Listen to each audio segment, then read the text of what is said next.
Hi everyone, I am Josh. Welcome back to my channel. Today I'm going to try to give you my June wrap-up, combined with one book that I actually read in May as well. I did a wrap-up sort of for May in a vlog form back in June, so be sure to check that out. Or actually it was May, it was July when I put that up. Check that out if you want to see that, but I'm going to include that one book here too, in case you don't want to watch a whole vlog.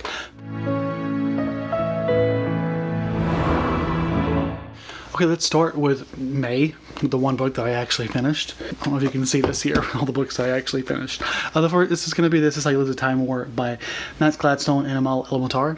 And this one I really enjoyed. I think it was on my 5-star prediction list. I gave it probably 4.5 stars, between 4 and 4.5. I really wanted to give it 5 stars, and I'm not sure it was just my mindset during the time that I was reading this. I wasn't really in the mood to read. I was struggling throughout the entire month, hence me only finishing one book, and it was a novella, but it was still really good, and I think it was close enough to 5 stars. Like, my 5-star prediction was more or less right.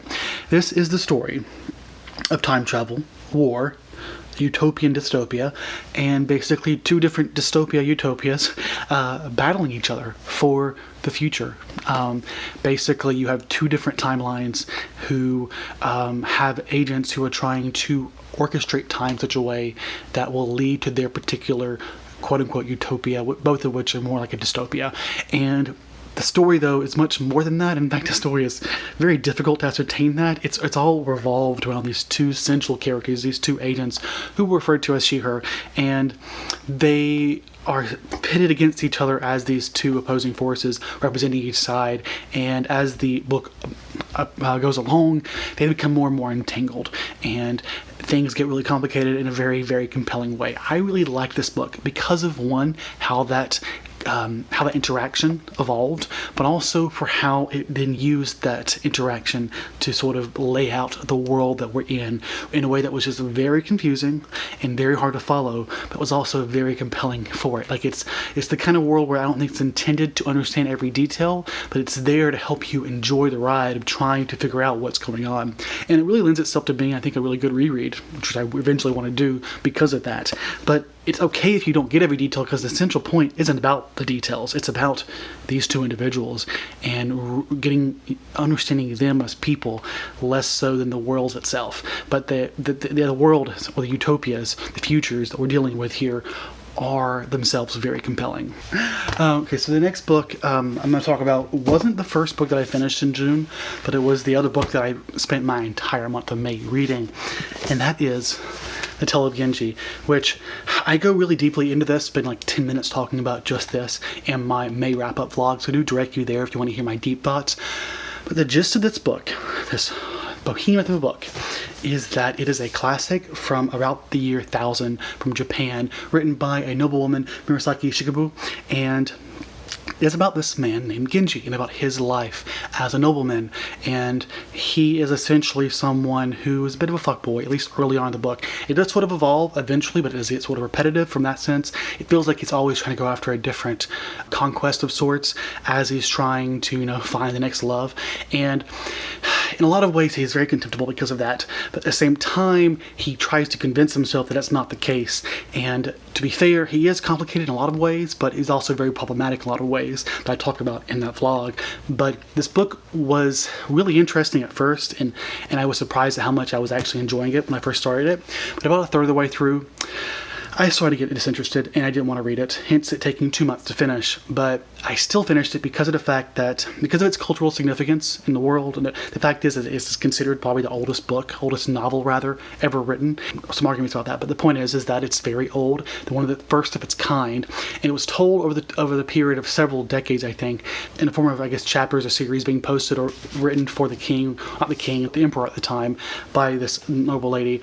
And the book is supposed to be a reflection of society at that time. From that sense, it was very fascinating. It was one of the reasons I chose to push through it despite my disenfranchisement about the book overall. Because of that, I guess it's also just really interesting cultural analysis, just thinking about not just how life was different, but about the morality of it, and about where the author is critiquing her society versus where I'm projecting a critique on the society.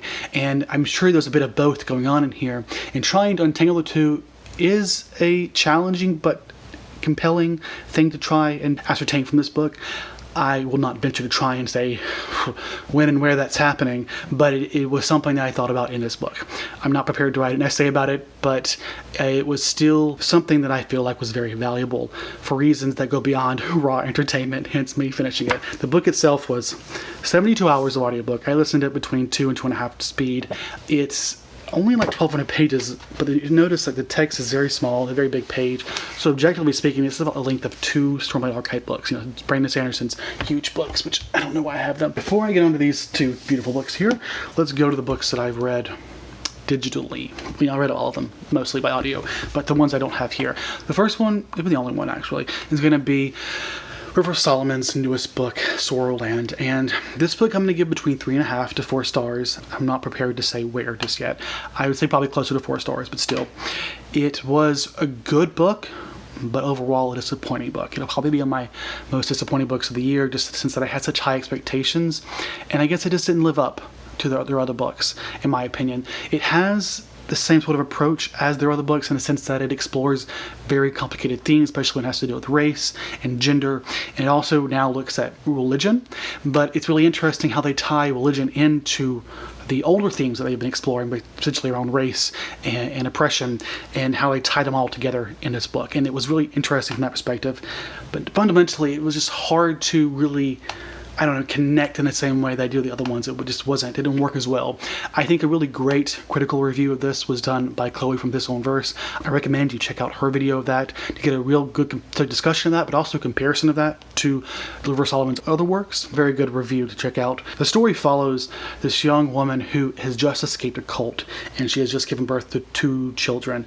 And for the longest time, she is raising them in the woods, trying to stay away from this cult, but also not wanting to go into society because she doesn't trust them, because she thinks the cult has sort of control over them as well.